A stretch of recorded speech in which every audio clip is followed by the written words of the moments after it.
Today's video is a brief introduction to the next short series that I'm going to do on this channel. I generally try to avoid that because I want to keep each video content heavy, but I decided today that it would be good to break out an introduction to the next short series as its own video. The next series I'm going to be doing is going to concern misunderstandings of critical scholars on the part of Dr. Gary Habermas as found in volume 1 of his magnum opus concerning the resurrection of Jesus, which came out quite recently. I think volume 1 came out about a year ago, if I recall correctly. And these are going to be serious misunderstandings. If you watch my videos, if you read my work, if you follow me, you already know that I have disagreements with the minimal facts approach to arguing for Jesus' resurrection, which of course is Dr. Habermas's approach. You know that I have objections even to a more minimal-ish approach that might be taken by someone like Dr. William Lane Craig, who says he's not doing a minimal facts approach because he includes things that don't have as much agreement as the minimal facts that Dr. Habermas uses and so forth, but still claims that for his core facts, especially including that the disciples had experiences that they believed were appearances of the risen Jesus, Dr. Craig still claims that that is granted by a large number of scholars.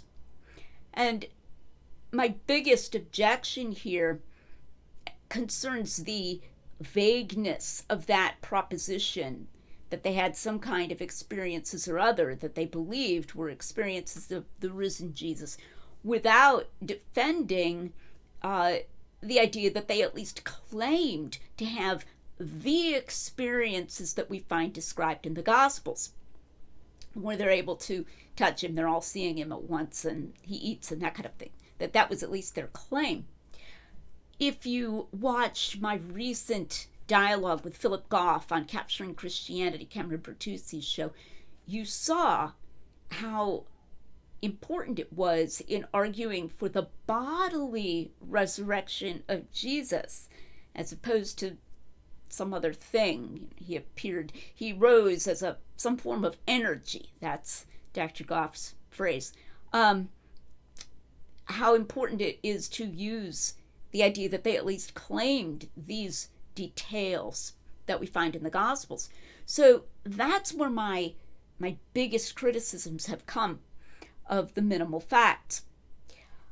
I did do a series on Dr. Habermas's Misunderstandings of C.H. Dodd, and that's a series of blog posts on my blog. That's why I'm probably not going to talk about Dodd in this video series.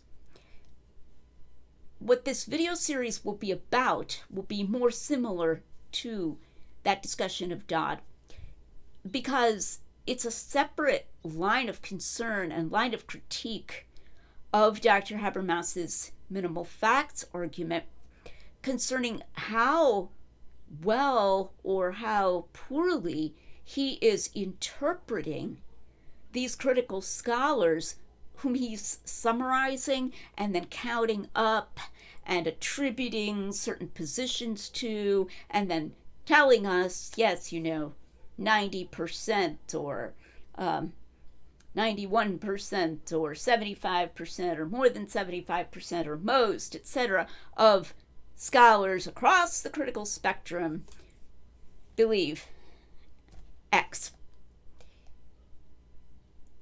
Even if you didn't follow, and I think you should, my concerns about the vagueness of the appearance fact and some of those epistemological concerns, even if you are an advocate of the minimal facts account, I think you need to pay attention to the concerns I'm raising in this series. Because what we're finding is that again and again, Dr. Habermas is misunderstanding, severely misunderstanding critical scholars that he's reading and summarizing and telling us what direction their views point. Now, that's a pretty big deal because the whole promise of the minimal facts approach is supposed to be you don't have to base your argument on something that's controversial. Where the skeptics are balking is just at that final inference stage, so goes the claim. The things that they grant that are just almost universally granted should lead them to conclude that Jesus rose from the dead, but they're just balking at taking that final step. So you can go out there and you can say, these 4 facts are granted by this huge majority, virtually all scholars, and then it's just that they're biased against miracles, and that's why they're not concluding that Jesus rose from the dead. Once you begin to doubt how good Dr. Habermas is at interpreting people, you should start wondering about that. Because this is a literature survey, as I've pointed out elsewhere. Dr. Habermas doesn't get his statistics by having sent a survey, like a survey, please answer, and got a whole bunch of scholars to answer, and they could even, fill in qualifiers to what they were saying or whatever, and then, collating all of that. And he's asking them, answer this, do you grant that the tomb was empty, etc. Yes, no, maybe, or whatever. It's rather he's reading their books, he's reading their articles, he's interpreting them. In fact, I reported concerning the empty tomb a year or two ago that in Dr. Lacona's book, in a footnote, his book on the resurrection, he says that Dr. Habermas said he included people as granting the empty tomb if he thought they were leaning in the direction of granting the empty tomb, even if they didn't say clearly that they granted that the tomb was empty. But if he took their arguments to be leaning in that direction, and in the other direction too, supposedly they're denying it if he thinks they're leaning in the direction of denying it. So there's a lot of interpretation that's going on here.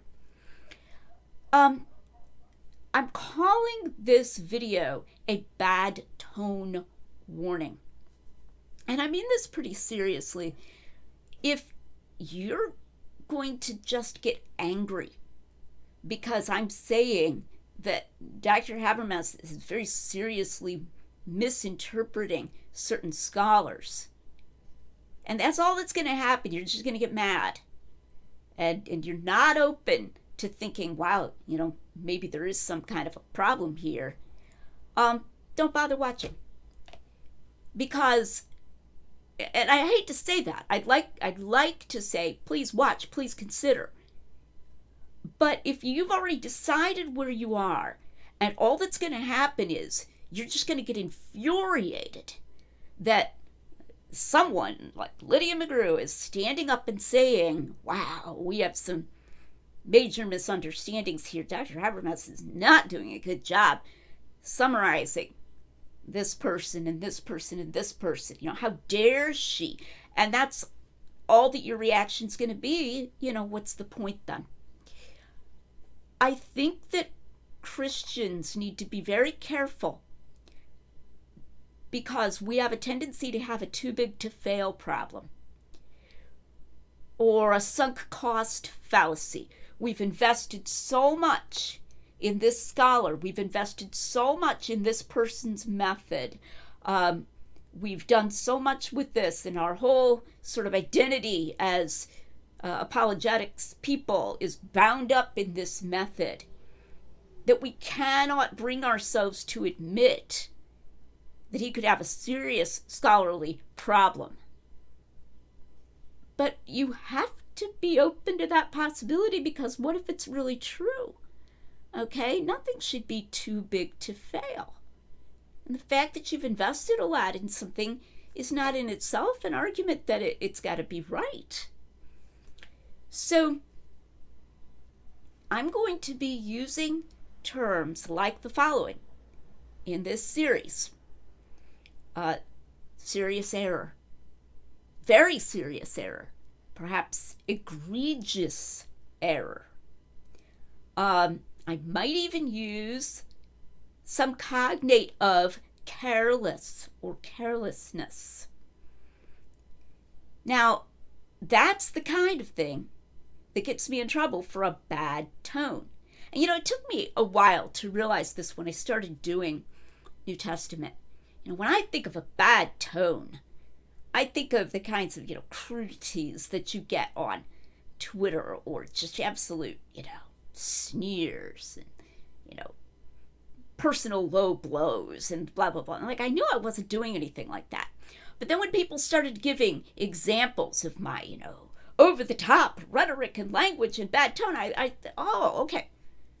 Just even saying, wow, this is really bad. This is really seriously wrong. This is way off base. That's considered to be a bad tone.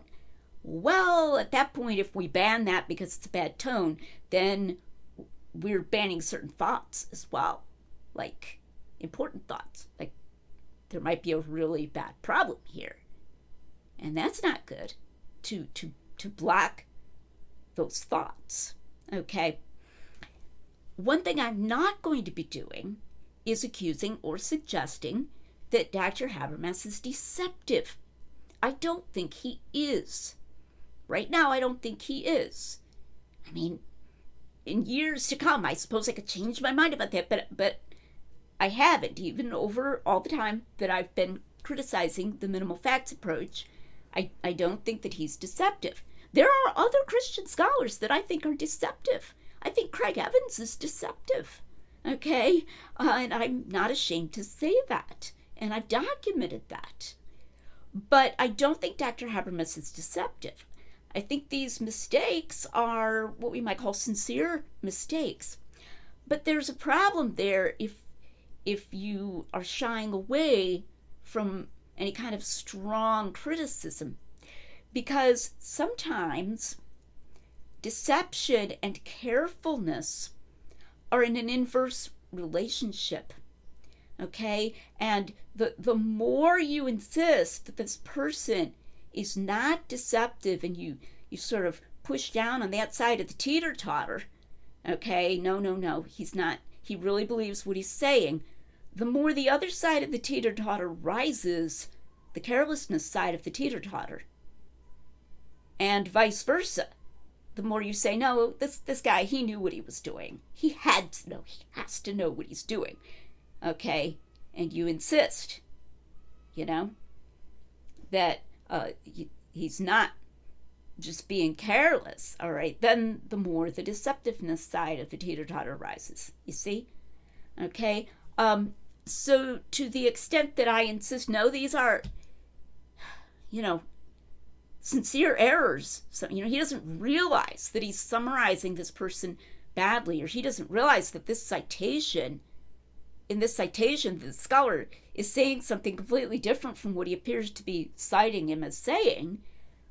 That's a problem, especially in a method where you're claiming over and over again. Most scholars think this. Even the Jesus Seminar thinks that. The Jesus Seminar, in a particular book summarizing their findings, are going to be central to a couple of the videos I'm going to do here. And it's supposed to be really surprising. Even the Jesus Seminar gives, some respect, to a lesser extent, but, some, to the story of Doubting Thomas. No, the Jesus Seminar gives no respect to the story of Doubting Thomas. Where are you getting this from? And I'll be doing that in one of the videos. So it's important. These things are not on the level of typos. They're not even similar to typos. They're not things that you can brush off and say, oh, well, he's dealing with a large volume of material. He's going to make some mistakes sometimes. He shouldn't make any mistakes as important as these that I'll be talking about, of misunderstanding and misreporting and incorrectly, confusingly summarizing the position that someone is taking. And unfortunately, all of these that I found tend in one direction. they tend in the direction of over-optimism. I believe that Dr. Habermas is deeply affected by over-optimism, of just grabbing things. Oh, that looks great, that even this guy says this. Even the Jesus Seminar says that. Even Bart Ehrman says that, and so forth. Okay? And that's what we're finding. We're finding a pattern of that. I'm not even probably going to give you all of them. In fact, the Dodd ones I've written up at length, and I'll just give you, a link to that. If you're using the minimal facts argument and you're not closed-minded, you're willing to consider that, wow, maybe there's a problem here, I do encourage you to watch this series. I think it's important. I think it should be a wake-up call. We don't want to be using methods that are badly flawed. And the minimal facts method is badly flawed from a number of different directions. So I hope that you will watch. And if you're a skeptic and you watch, please remember that I think there's an excellent evidential argument for the resurrection. I think that got showcased pretty well in my recent dialogue with Philip Goff. I did an Areopagus Forum presentation also on the what I call maximal data argument for the resurrection. So don't think, hey, I'm just going to grab Lydia and use her as a stick with which to beat the minimal facts guys. Okay, there's another side to what I stand for, but I think it's important to make this known. Here's a rule of thumb I've come up with, and I'm going to close this introduction with this. If you're reading Dr. Habermas's work, and he says, even blank, fill in the blank with some skeptic or critical scholar of some kind, acknowledges that blank, and it's filled in, and you look at that and you say, wow, that's really surprising. I wouldn't think that blank would acknowledge that blank. I wouldn't think that, the Jesus Seminar would think that there are two independent sources for the story of the two men on the road to Emmaus. That's one of the ones we're going to be talking about. Dr. Habermas says that the Jesus Seminar says that there are two independent ancient sources for the story of the two men on the road to Emmaus. It's only found in Luke and in the longer ending of Mark, but the Jesus Seminar doesn't lightly call things independent, believe me, okay? And when I saw that, I immediately said, what? I don't even think there are two independent sources for the story of the road to Emmaus. I think the guy in the long ending of Mark probably had access to Luke, to Luke's account. So what? Anytime you see a statement like that in Dr. Habermas's work and it's surprising, it's probably false. He's probably mistaken. I hate to put it that way to you. And of course, that depends on what you find surprising, okay?